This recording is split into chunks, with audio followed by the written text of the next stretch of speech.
9 लाख बच्चों के बीच में 1300 पद काफी कम होते हैं। लैब असिस्टेंट ज्योग्राफी की परीक्षा 9 तारीख को, 500 पद भरने वाले हैं। लैब असिस्टेंट साइंस की परीक्षा 10 तारीख को। सभी युवा चाहते हैं कि जैसे ही हम परीक्षा दें तो रिजल्ट जल्दी आ जाए। ऑनलाइन तैयारी, ऑफलाइन जैसा अनुभव कपिल सर के मार्गदर्शन में करें RAS, PSI, EO, RO और अन्य भर्ती परीक्षाओं की तैयारी बूस्टर एकेडमी के साथ। अभी डाउनलोड करें बूस्टर एकेडमी ऐप। राजस्थान कर्मचारी चयन बोर्ड की ओर से लैब असिस्टेंट भर्ती परीक्षा का आयोजन करवाया गया और ये परीक्षा शांतिपूर्ण तरीके से संपन्न हुई है।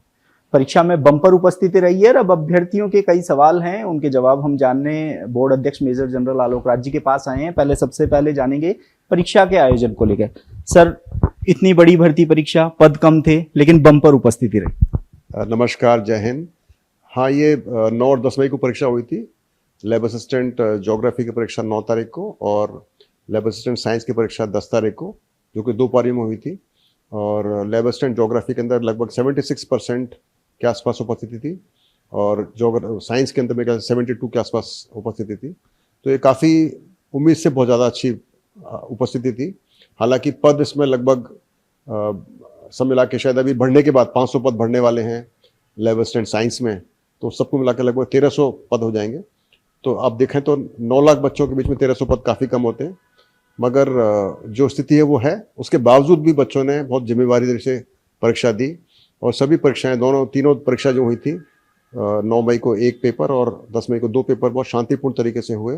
और मैं आपके माध्यम से सभी कैंडिडेट्स को बहुत शुक्रिया अदा करना चाहता हूँ, क्योंकि मैंने जब भी जाता हूँ मैं पता करता हूँ, जो हमारा स्टाफ है जो एग्ज़ाम कंडक्ट करता है वो बताते हैं कि बच्चे बहुत ही अनुशासित तरीके से आते हैं और बहुत शांतिपूर्ण तरीके से जिम्मेवारी से परीक्षा देते हैं, जो कि बहुत ही खुशी की बात है।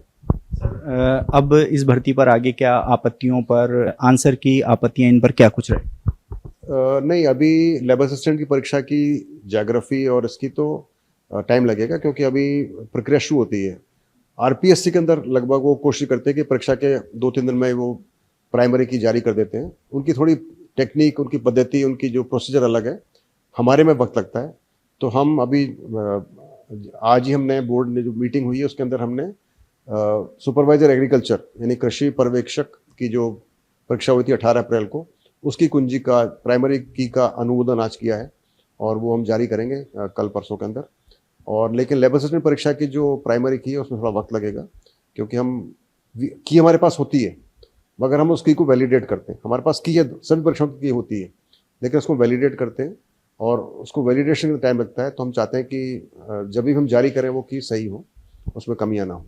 सर, एक सवाल, आपत्तियां और परिणाम में लगभग कितना समय लग जाएगा ताकि अभ्यर्थियों को चिंता न सताए? अभ्यर्थियों को देखिए चाहिए आज परीक्षा और कल परिणाम चाहिए, तो ऐसे में आपत्तियां और परिणाम में कितना समय? नहीं, आपकी बात बिल्कुल सही है। विद्यार्थियों की भी आकांक्षा बहुत सही है। सभी युवा चाहते हैं कि जैसे ही हम परीक्षा दें तो रिजल्ट जल्दी आ जाए। और लेकिन जैसे हम बताते हैं कि जो टेक्निकल परीक्षाएं होती हैं जिनके अंदर हमको काफ़ी सारे टेक्निकल एक्सपर्ट बुलाने पड़ते हैं, तो हमने उसका 5 महीने का हमने टाइम दिया होता है। परीक्षा कराने के 5 महीने में हम उसका प्री डिग्री रिजल्ट निकाल देते हैं और हम वही प्रयास कर रहे हैं, उसको फॉलो भी कर रहे हैं। जो सिंगल पारी की सिंपल परीक्षा हम 3 महीने में, और मल्टीपल पारी की परीक्षा सिंपल परीक्षा मगर मल्टीपल पारी में होते उसको हम 4 महीने में करते हैं।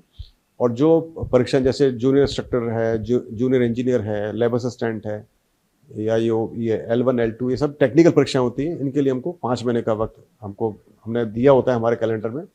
तो हमारा प्रयास होगा कि हम जितना जल्दी हो सके इसकी की निकालें और उसके फिर ऑब्जेक्शंस लें और फिर उसके बाद रिजल्ट निकालें। तो हमारा कोशिश करेंगे इसको हम 5 महीने से पहले ही, बल्कि 4 महीने में प्रयास करेंगे इसका फाइनल रिजल्ट निकाल दें, उसके बाद बच्चे DV करा सकेंगे।